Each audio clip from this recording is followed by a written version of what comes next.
Okay, तो बेटा हम लोग इस वीडियो में ये टॉपिक करेंगे। हमने जो प्रीवियस वीडियो में करा था वो स्ट्रक्चर ऑफ न्यूरॉन लिया था। अब मैं स्ट्रक्चर ऑफ न्यूरॉन्स पे ही कुछ एक्स्ट्रा चीज ले रही हूँ बेटा।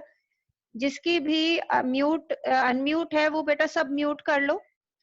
स्ट्रक्चर ऑफ न्यूरॉन में हम लोगों ने स्ट्रक्चर जो बनाया था वो इस तरह से बनाए थे बेटा। ये वाला पोर्शन जो होता है जिसके बीच में न्यूक्लियस प्रेजेंट होता है, it is called as cyton. Cyton से ये जो आउटग्रोथ जा रही है, तो अगर मैं इस आउटग्रोथ को मैग्नीफाई करके देखूं तो ये आउटग्रोथ मुझे इस तरह से दिखाई दे सकती है।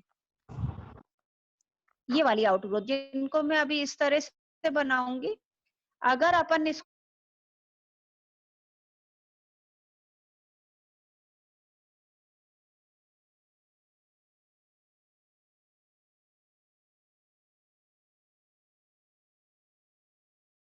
मैम आप म्यूट हो गए। क्यों है भगवान, वापस से पढ़ाती हूँ बेटा।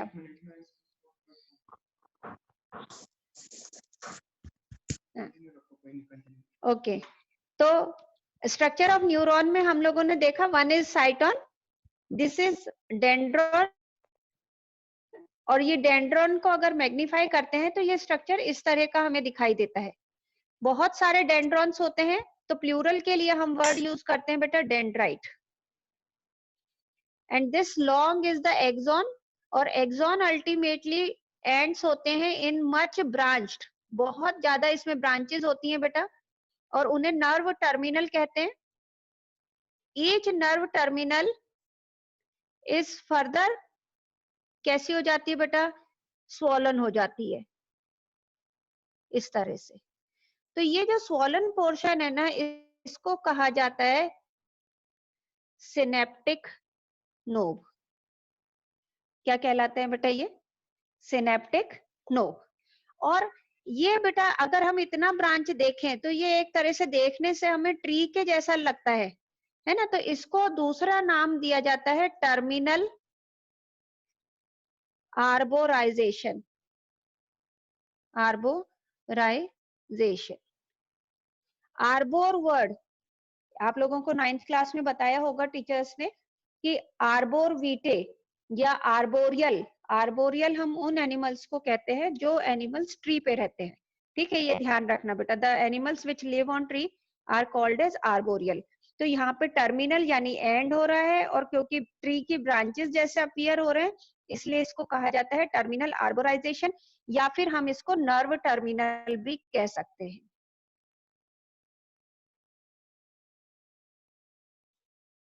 अब बेटा ये जो सिनेप्टिक नोब है इसके अंदर छोटी छोटी वेसिकल्स प्रेजेंट होती हैं, और इन वेसिकल्स को कहा जाता है सिनेप्टिक वेसिकल्स। और ये सिनेप्टिकल वेसिकल्स आगे हम देखेंगे कि किस तरह से सिनेप्सिस के लिए रिस्पॉन्सिबल होती है। नाउ वन मोर थिंग बेटा, जो न्यूक्लियस होता है उसके चारों तरफ मैंने प्रीवियस वीडियो में बताया था small granule like structure present होते हैं which are actually Nissl granule.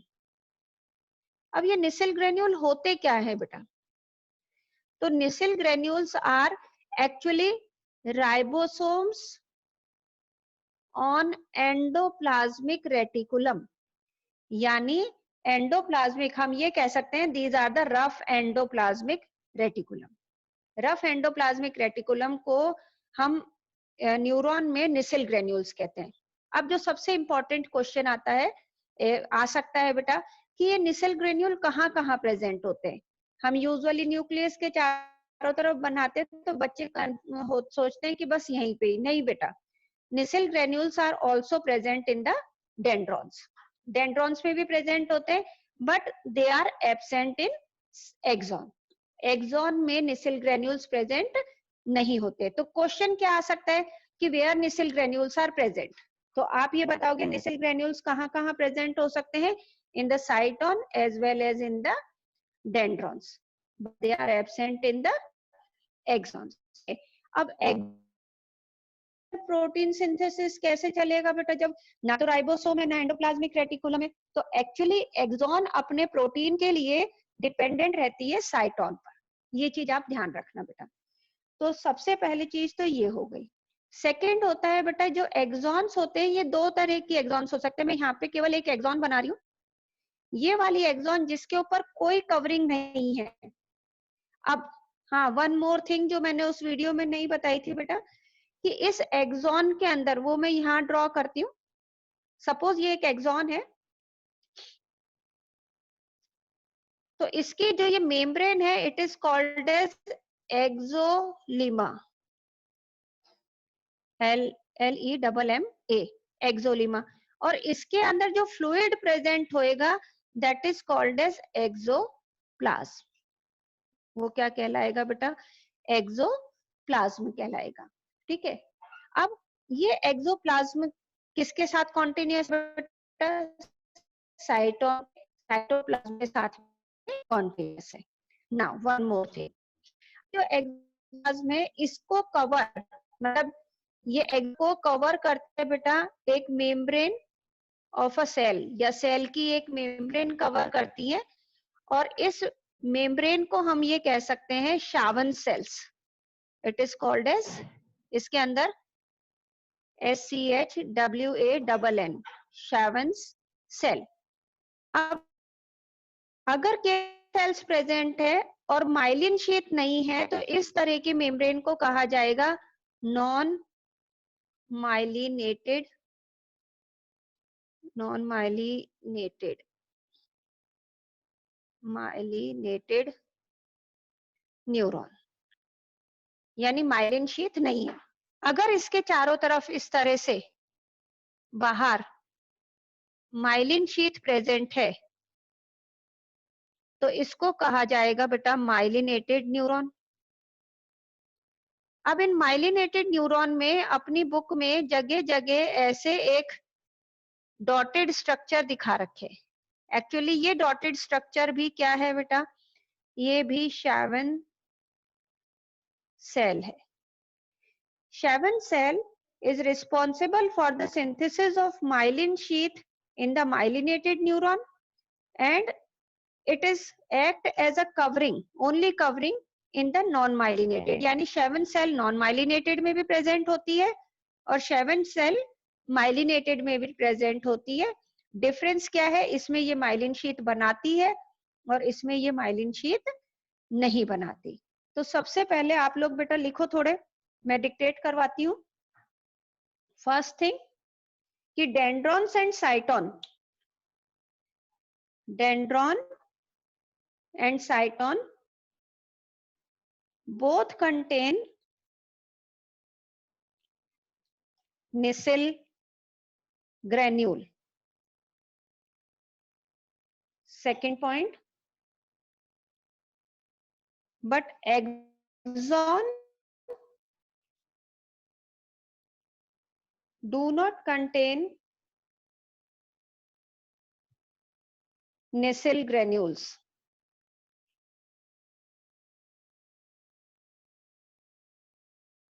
Next point लिखो बेटा, the Schwann cell SCHWANN, the shaven cells are responsible, shaven cells are responsible for the secretion of myelin sheath,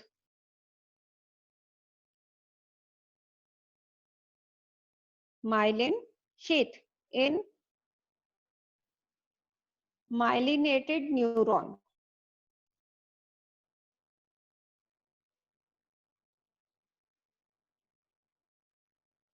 Next point, the non-myelinated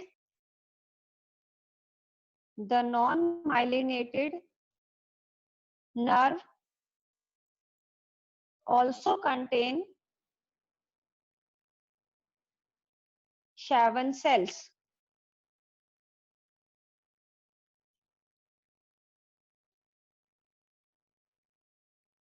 next point लिखो बेटा, The nerve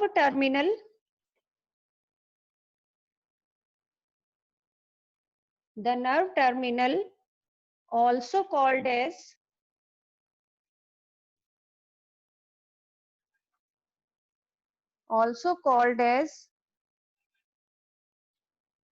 terminal arborization, ARBORISATION, arborization, which have synaptic nodes,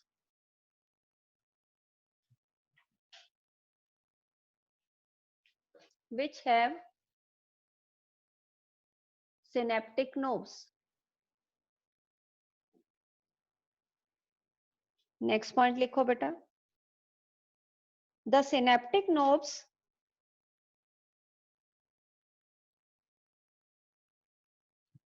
are bulb-like, are bulb, B-U-L-B, bulb-like structures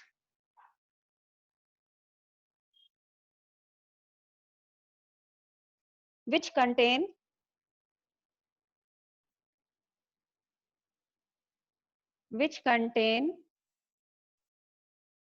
synaptic vesicles.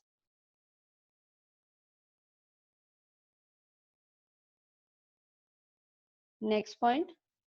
These synaptical vesicles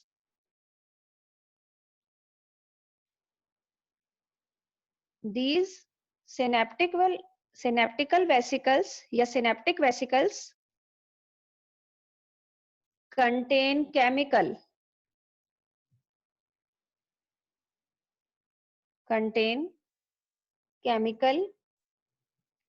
called as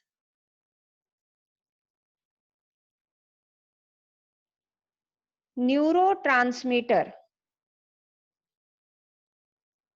called as neurotransmitter.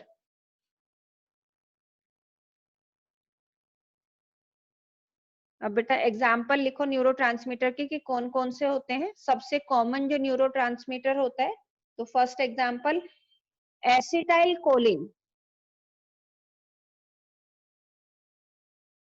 Acetyl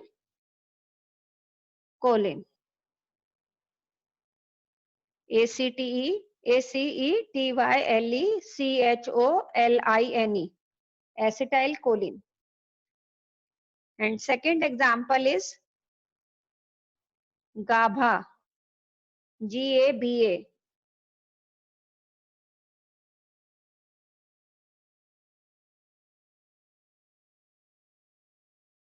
GABA,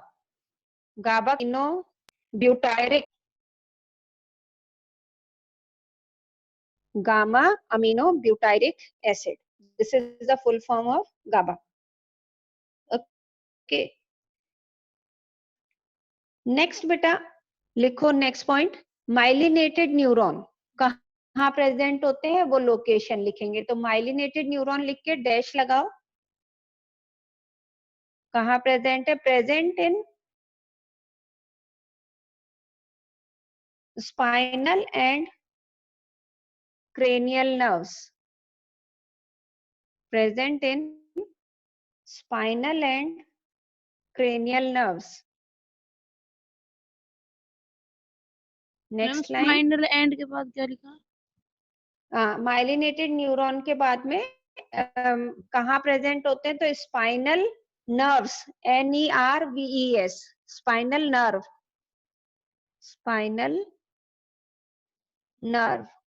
and cranial nerves. Spinal का मतलब जो हमारे spinal cord से निकलती है nerves, उन्हें spinal nerves कहते हैं. और बेटा जो ब्रेन से नर्व्स निकलती हैं उन्हें क्रेनियल नर्व्स कहा जाता है.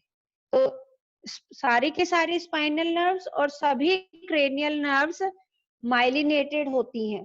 ठीक है. क्यों माइलिनेटेड होती है वो जब हम इनका नर्व इम्पल्स का ट्रांसमिशन बताएंगे ना बेटा, तब बताऊंगी एक्चुअली इनको बहुत फास्ट ट्रांसमिट करना होता है, तो फास्ट ट्रांसमिशन उधर ही पॉसिबल हो सकता है जहां पे क्या प्रेजेंट हो, माइलिनेटेड न्यूरॉन्स प्रेजेंट हो।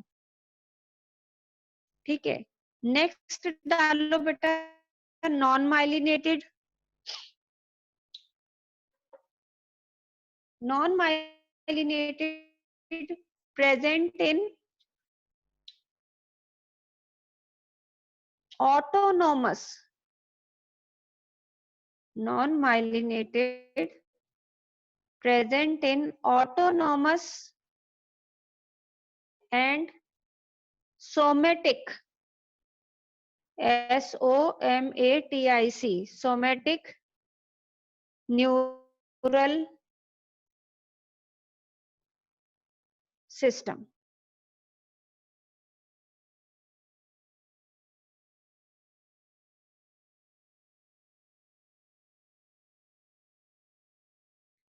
करेंगे नॉन माइलिनेटेड कहाँ प्रेजेंट होता है, ऑटोनोमस और सोमेटिक न्यूरल सिस्टम में प्रेजेंट होते हैं।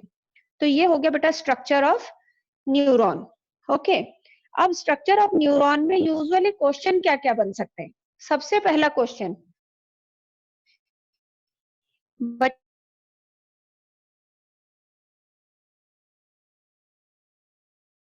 बेटा ना कोई हार्डली एक या दो क्वेश्चन हो, वो भी मैं हार्डली कह रही हूँ, नहीं आए, नहीं तो सारे बेटा इसी में से ही आने हैं। तो प्लीज बहुत ध्यान से, अगली बार मुझे, इस बार 4 बच्चों के 14 है बेटा, अगली बार मुझे मैक्सिमम बच्चों के 14 चाहिए।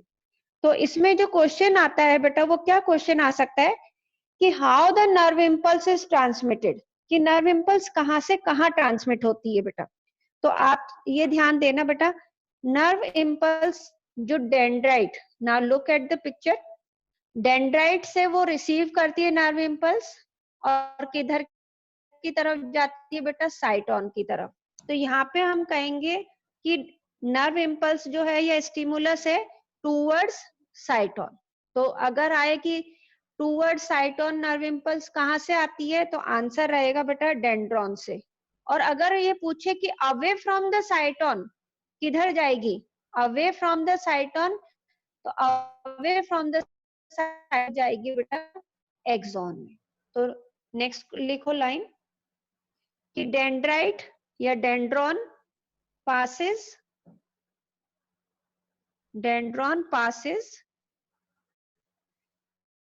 stimuli, STIMULI, stimuli वर्ड है बेटा, और stimulus singular, stimuli towards cyton, next line, while stimuli from the axon,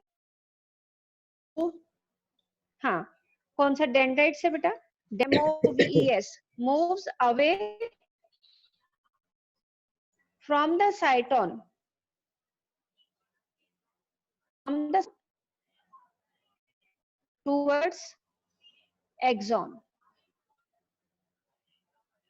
towards axon। ये बच्चे हम लोगों का क्वेश्चन जो यूजुअली आता है वो। सेकंड थिंग, अब बेटा हम लोग लेते हैं कि नर्वस सिस्टम कौन कौन से एनिमल्स में होते हैं। तो सिंपली आप लिखो बेटा कि नर्वस सिस्टम स्टार्ट कहाँ से होता है, यानी न्यूरॉन्स कहाँ से स्टार्ट होते हैं। तो सबसे फर्स्ट जो न्यूरॉन स्टार्ट होते हैं बेटा हाइड्रा से। हाइड्रा में लिक्विड से चालू होते हैं, पॉरीफेरा में nervous system present contain a network of neurons. Hydra contain a network of neuron. Second example लिखो बेटा प्लेनेरिया, PLANARIA। याद होगा अभी लोगों ने, प्लेनेरिया एक फ्री लिविंग प्लेटीहेल्मिन्थ्स को बिलोंग करता है बेटा। लिविंग है, ये पैरासाइट नहीं होता प्लेनेरिया। तो इसमें लिखो प्लेनेरिया है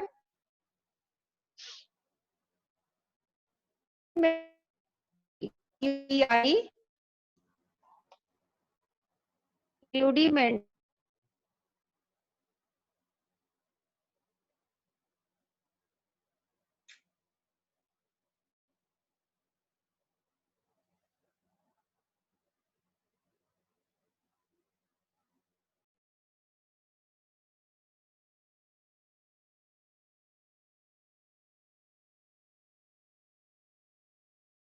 वरना ये तो बंद हो गया बेटा।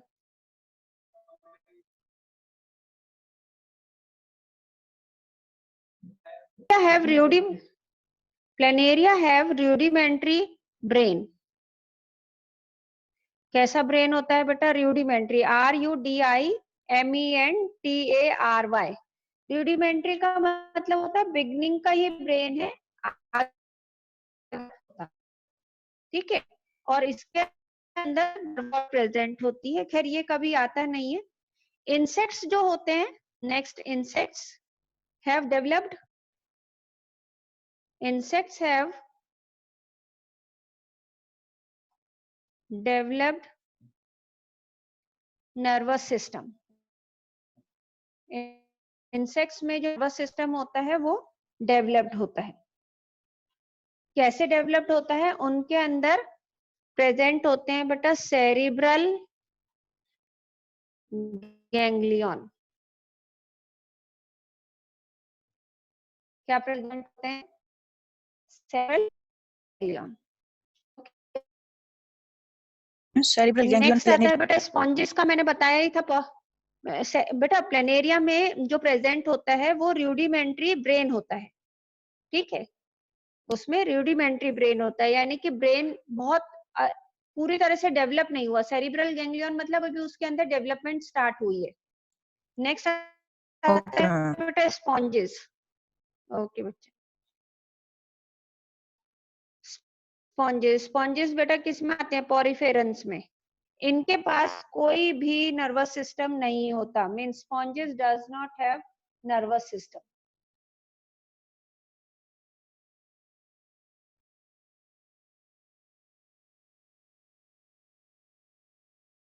तो ये तो हो गए बेटा हमारे नर्वस सिस्टम। अब हम लोग पढ़ेंगे कि how the nerve impulse is transmitted. How nerve impulse transmitted. अभी नोटबुक को छोड़ के और वीडियो पे ध्यान देना बच्चे। सबसे पहले चीज आती है बेटा कि हम लोगों ने जब सर्कुलेटरी सिस्टम में हार्ट का स्ट्रक्चर करा था बेटा, है ना, हार्ट का स्ट्रक्चर करा था। तो उस हार्ट के स्ट्रक्चर में हम लोगों ने सिंपली ये करा था कि हार्ट में मैंने तुम लोगों को बताया था कि एक पोलराइज स्टेट होती है, एक डीपोलराइज स्टेट होती है, एक रीपोलराइज स्टेट होती है। अगर याद हो, हमने इस तरह से ईसीजी जब किया था तो याद है बेटा? Yes ma'am. इस तरह का। तो इसके अंदर हमने 3 स्टेज बताई थी कि भाई एक पोलराइज्ड है, एक डीपोलराइज्ड है और एक रीपोलराइज्ड है। तो नर्व इम्पल्स का ट्रांसमिशन कैसे होता है इसको थोड़ा सा ध्यान से समझना बेटा। सपोज मैं ये एक नर्व का एक्सॉन बना रही, ये एक्सॉन है, ओके। अब इस एक्सॉन में सिंपली याद रखना कि जब नर्व इम्पल्स टेस्ट पर है, यानी कोई इम्पल्स इसमें ट्रांसफर नहीं हो रही, जब ये रेस्ट पर है तो उस टाइम में outside the neuron it is positively charged and under it is negatively charged। बाहर क्या होता है? पॉजिटिवली चार्ज होता है और अंदर क्या होते हैं? नेगेटिवली चार्ज होते हैं। अब बात के बाहर पॉजिटिवली चार्ज क्यों है? बिकॉज बाहर the amount of sodium ion is more as comparison to the amount of sodium ion inside the axon. अंदर क्या ज्यादा होते हैं बेटा? अंदर पोटेशियम आयन ज्यादा होते हैं। तो मैं ये कहूं आउटसाइड द मेम्ब्रेन या मैं आउटसाइड द एक्सोलिमा या आउटसाइड द मेम्ब्रेन ही वर्ड कहूंगी, सिंपल रहेगा बेटा, outside the membrane sodium ion is more और inside the membrane potassium ion is more, और साथ में बेटा नेगेटिवली चार्ज्ड प्रोटीन, और क्या साथ में प्रेजेंट होते हैं, नेगेटिवली चार्ज्ड प्रोटीन। तो ये जो नेगेटिवली चार्ज प्रोटीन है उसकी वजह से अंदर क्या हो जाता है, नेगेटिवली चार्ज्ड हो जाते हैं, और बाहर क्या होते हैं, पॉजिटिवली चार्ज। इस स्टेज में बाहर पॉजिटिव है, अंदर नेगेटिव है। अब इधर जो पोटेंशियल कहलाएगा, यानी इन दोनों के बीच में पोटेंशियल डिफरेंस है, तो वो पोटेंशियल ग्रेडियंट होने की वजह से इसको कहा जाएगा रेस्टिंग पोटेंशियल। क्या कहलाएगा ये, रेस्टिंग पोटेंशियल। और रेस्टिंग पोटेंशियल यानी कि इस टाइम में अभी कोई नर्व इम्पल्स ट्रांसमिट नहीं हो रही। ओके, अब बेटा क्या होता है कि एक्चुअली इस नर्व जो मेम्ब्रेन है, इनके अंदर कुछ पंप प्रेजेंट होते हैं जिसको कहा जाता है सोडियम पोटेशियम पंप। ये क्वेश्चन एनटीएससी में आ सकता है बेटा, मेन एनटीएससी में भी आ सकता है और अपनी एनटीएससी में भी आ सकता है कि सोडियम पोटेशियम पंप कैसे काम करता है। तो ये एक एक्टिव पंप है बेटा, और जहां पे भी वर्ड एक्टिव आ जाता है इसका मतलब इट कंज्यूम एनर्जी। ये क्या लेगा, एनर्जी लेगा। ये पंप कैसे काम करता है वो मैं बाद में बताऊंगी, अभी मैं सिंपल इसका ये बता रही हूँ कि आगे क्या चेंजेस होते हैं। तो हम ये कह सकते हैं कि एट द रेस्टिंग स्टेज, जब कोई स्टिमुलस इसके पास नहीं है, उस टाइम में the membrane is more permeable for sodium ion. क्या बोला मैंने, at resting stage membrane is more permeable for sodium ion and less permeable for, oh sorry उल्टा कर दिया मैंने, more permeable for potassium ion and less permeable for sodium ion। यानी potassium ion तो अंदर जा सकते हैं लेकिन सोडियम आयन अंदर नहीं जा सकते। तो सिंपली मैं ये कहूं तो इसलिए बाहर पॉजिटिवली चार्ज हो जाता है और अंदर क्या हो जाता है बेटा, नेगेटिवली चार्ज हो जाता है। और सिंपली अगर अपन ये कहें कि अंदर से बाहर जाने के लिए एक चीज याद रखना, अभी तो खैर तुम इसको इतना ही याद करो, आगे जब कॉम्प्लिकेटेड होगा वो मैं बताऊंगी दोबारा से। बाहर का सिर्फ पॉजिटिवली चार्ज, अंदर का नेगेटिवली चार्ज। इस स्टेज को कहा जाएगा रेस्टिंग पोटेंशियल। रेस्टिंग पोटेंशियल कहलाया बेटा। अब ये स्टेज में बाहर और अंदर चार्ज अलग है, तो इसको, इस स्टेज को दूसरा नाम कह सकते हैं पोलराइज्ड। तो मैं ये कह सकती हूँ कि जब रेस्टिंग पोटेंशियल चल रहा है उस टाइम में नर्व कैसी है बेटा, पोलराइज्ड। आपको ये चीज याद रखनी है, रेस्टिंग पोटेंशियल पर नर्व क्या है, पोलराइज्ड है। अब क्या होगा बेटा, एक सिंपल सी बताती हूँ। जब रेस्टिंग पोटेंशियल होता है तो इसका पोटेंशियल ग्रेडियंट कितना होता है, तो वो पोटेंशियल ग्रेडियंट इसका जो होता है वो होता है -70 मिली वोल्ट। कितना होता है बेटा, -70 मिली वोल्ट, जिसको कहा है रेस्टिंग पोटेंशियल। अब जैसे स्टिमुलस आया इसके पास, जैसे स्टिमुलस आएगा बेटा, तो सिंपली कि सपोज ये नेगेटिव है, ये पॉजिटिव है। स्टिमुलस आया, स्टिमुलस आते ही ये जो रेस्टिंग पोटेंशियल का पोटेंशियल ग्रेडियंट है जो -70 है, वो चेंज होके हो जाएगा बेटा -50। ठीक है, वो कितना हो जाएगा, -50 मिली वोल्ट। -50 मिली वोल्ट यानी कि पहले से तो कम हो गया बेटा। ठीक है, मतलब कम यानी पहले ज्यादा कम था, अब बढ़ गया, सॉरी कम नहीं हो गया, ज्यादा हो गया।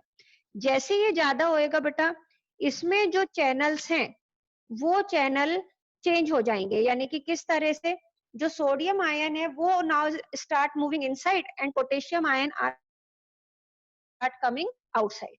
तो अब जब ये चैनल्स ओपन हो जाएंगे -50 मिली वोल्ट पर, और आप या सिंपली ये याद रख सकते हो कि on receiving the stimulus receive करते ही बाहर वाला नेगेटिव चार्ज हो जाएगा और अंदर हो जाएगा बेटा पॉजिटिवली चार्ज। अब ये पोलराइजेशन हो गई, जब इसकी पोलराइजेशन चेंज हो गई, अब ये स्टेज क्या कहलाएगी, depolarised, what it is called as depolarised. अब डीपोलराइज्ड हुआ, जब डीपोलराइज्ड होता है तो इसको कहा जाता है एक्शन पोटेंशियल। और बेटा जब ये इसके अंदर एक्शन पोटेंशियल होता है तो उस टाइम में इसका जो पोटेंशियल ग्रेडियंट है वो -50 से आगे चल के +45 मिली वोल्ट तक जाता है। ठीक है, कितना चला जाता है, +45 मिली वोल्ट तक चला जाता है। और ये बहुत कम टाइम के लिए रहता है बेटा, और फिर वापस से, अब तो यहाँ पे हुआ रेस्टिंग पोटेंशियल, जैसे स्टिमुलस हुई more sodium ion comes in and less potassium ion goes out. As a result, the membrane become negatively charged outside and positively charged inside, and this is called as action potential and this stage is called as depolarized. तो ये हो गया बेटा action potential, यानी nerve impulse अब transmit हो रही है। अब इसमें एक चीज का ध्यान देना बच्चे कि बाहर की तरफ यहाँ पे क्या था, यहाँ तो जब तक वो रेस्टिंग में है आगे बाहर पॉजिटिव रहेगा और अंदर क्या रहेगा,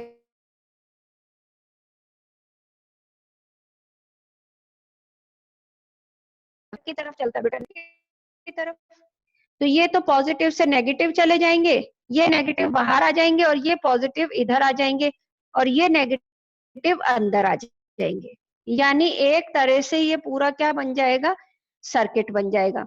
और जब सर्किट बन जाएगा तो ये सारे पॉजिटिवली चार्ज हो जाएंगे और अंदर क्या हो जाएंगे, नेगेटिवली चार्ज, और ये अंदर वाले हो जाएंगे पॉजिटिवली चार्ज और बाहर वाले हो जाएंगे नेगेटिवली चार्ज। पहले ये बताओ ये चीज आपको सही है, मैं एक बार दोबारा समझाऊं बच्चे, हम इम्प्रेशन मैम दो दोबारा जिसको समझा समझ दो। में आ, दोबारा समझा देती हूँ मैं, 1 मिनट पेन से क्या आती हूँ बेटा, उससे ज्यादा अच्छे से समझाया जाएगा। 1 मिनट।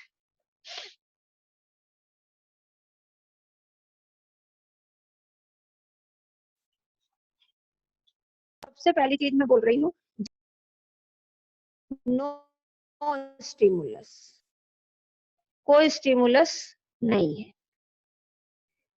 तो अब उस टाइम में ये पूरी की पूरी मेम्ब्रेन पर बाहर पॉजिटिवली चार्ज है और अंदर क्या है बेटा, नेगेटिवली चार्ज है।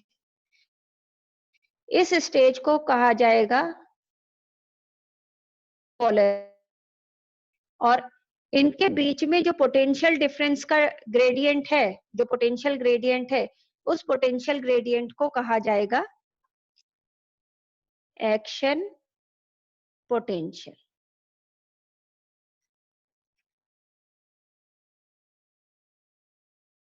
ओ सॉरी सॉरी बच्चा, रेस्टिंग पोटेंशियल। तो अब सिंपली कोई स्टिमुलस नहीं है, बाहर पॉजिटिवली चार्ज, अंदर negatively charge, stage is called as polarized and the potential is called as resting potential. अब क्या होएगा, स्टिमुलस कम,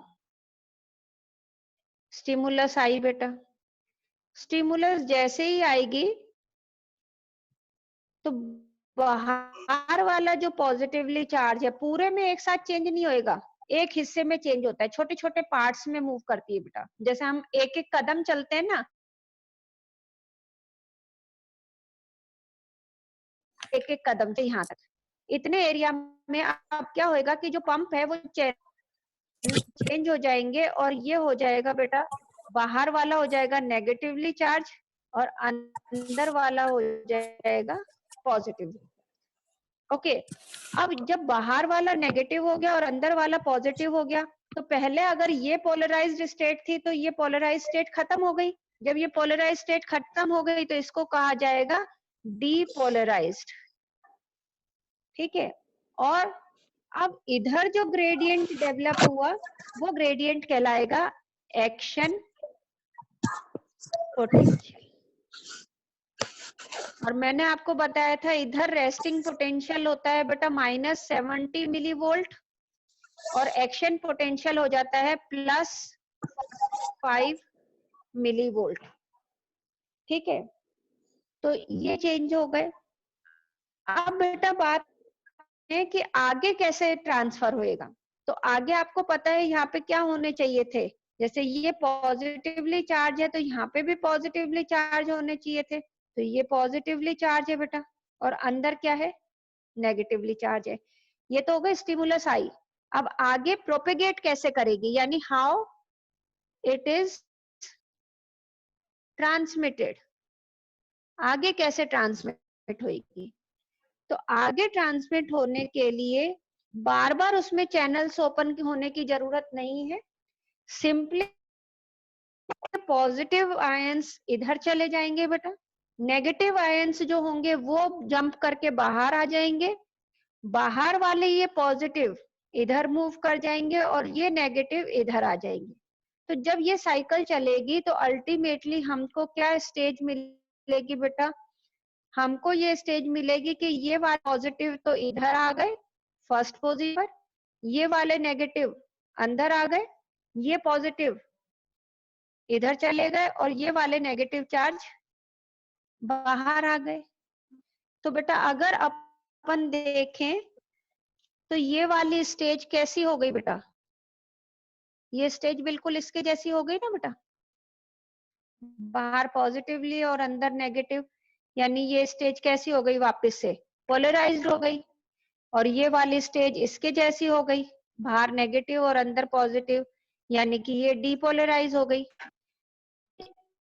ये पहले पोलराइज थी और अब वापस से पोलराइज, ये सॉरी पहले डीपोलराइज थी और अब वापस से पोलराइज हुई है, तो इसलिए अब इस स्टेज को अब हम इस स्टेज को पोलराइज ना कह करके हम इसको कहेंगे बेटा रीपोलराइज्ड, यानी दोबारा से पोलराइज हो गई है और फिर वापस ये किस पे आ जाएगी, -70 मिली वोल्ट पर आ जाएगी। अभी क्लियर है बेटा सबको?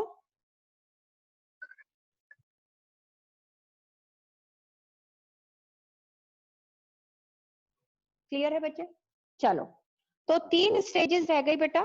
1 स्टेज जब रेस्ट पर है उसको resting potential polarize state, second जब स्टिमुलस आती है नाउ इट गेट डीपोलराइज्ड, और फिर वापस से जब रीपोलराइज हो जाती है तो फिर ये रेस्टिंग पोटेंशियल पर आ जाएगी, ये एक्शन पोटेंशियल हो गया। तो अब बेटा लिख लो थोड़ा सा, सबसे फर्स्ट लिखो बेटा the outside the membrane the outside of the membrane of axon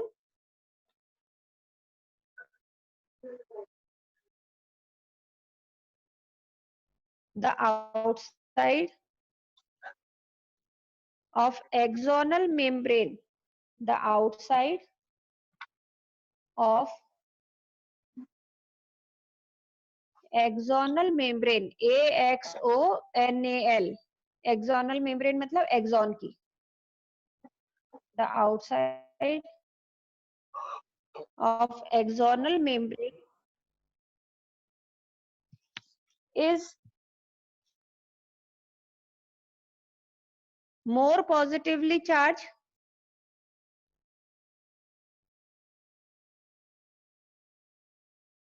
and the inner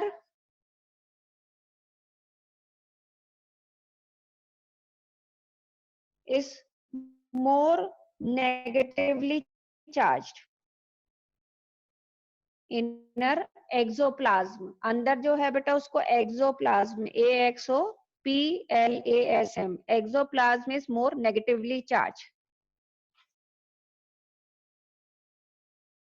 ma'am repeat कर दो. ये वाला डायग्राम, हाँ, the outside the axonal membrane, outside the axonal membrane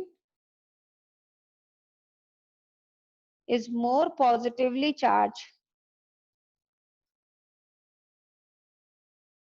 as compared to the exoplasm, AXOPLASM, exoplasm, which is more negatively charged, which is more negatively charged.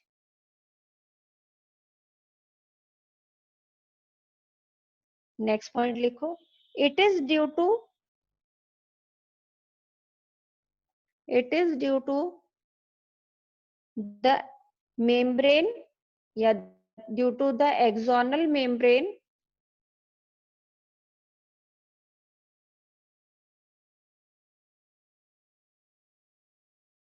which is more permeable to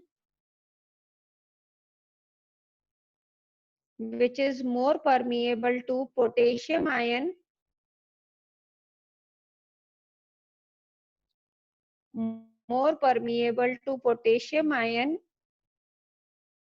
and less permeable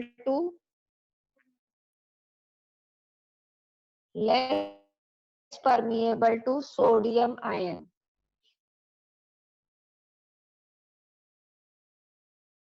Next point लिखो बेटा. This stage is called as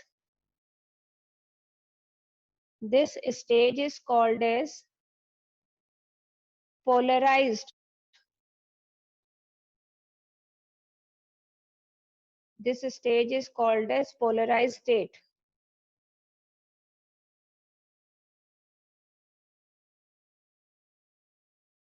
And the potential gradient is called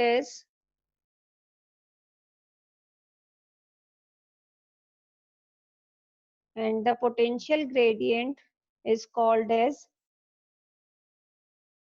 resting potential. Resting potential, which is minus 70 millivolt, which is minus 70 millivolt. अब next लिखो बेटा. So next point, as the stimulus come,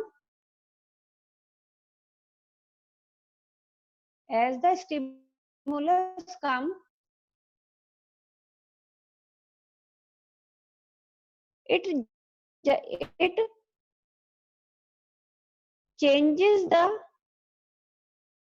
permeability. It changes the permeability of the membrane.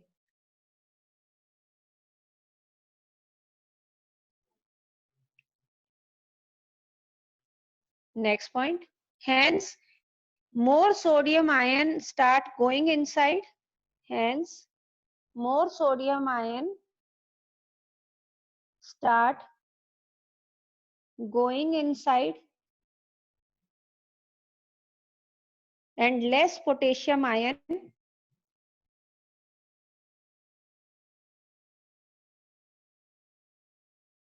going out. यानी पहले potassium ion ज्यादा बाहर जा रहे थे और सोडियम आयन कम अंदर आ रहे थे. अब सोडियम आयन अंदर जा रहे हैं ज्यादा और पोटेशियम आयन भी बाहर नहीं आ रहे हैं. तो लिखो as a result the inside become positively charged and outside become negatively charged.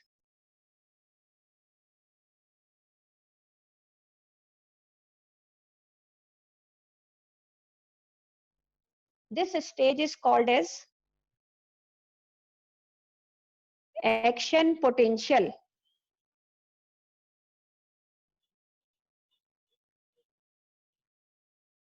which is bracket में लिख लो +45 मिलीवोल्ट। ये बहुत रेयर होता है कि बेटा कभी एग्जाम में आए, लेकिन फिर भी इसका +45 मिलीवोल्ट हो जाता है। नेक्स्ट पॉइंट इसी में, and at this stage the nerve is said to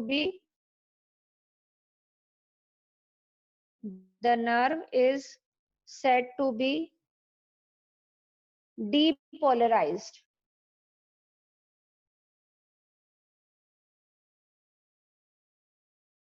next point लिखो बेटा,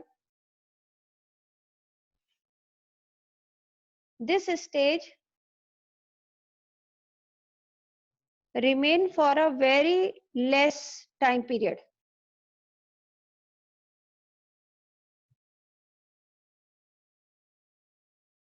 Very less time period. And now the polarity of the membrane get reverse.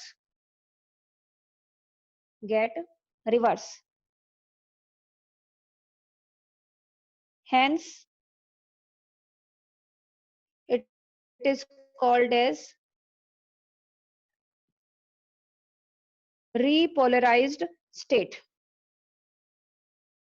Hence, it is called as repolarized state, which is -70 millivolt. Ma'am इस point को -70. The permeability of the membrane get reversed.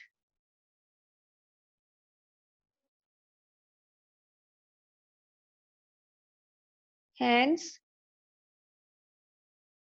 the polarity of the membrane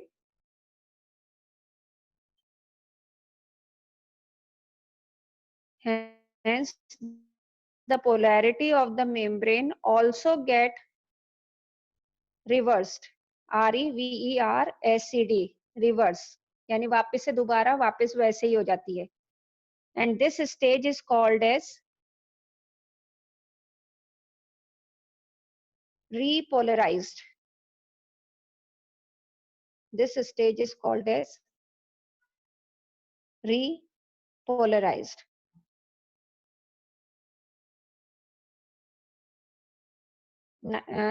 Next line लिखो बेटा. The transmission of nerve impulse.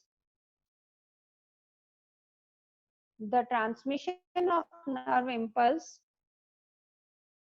depends on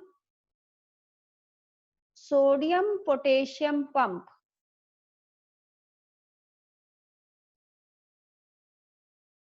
Sodium-potassium pump. Hence,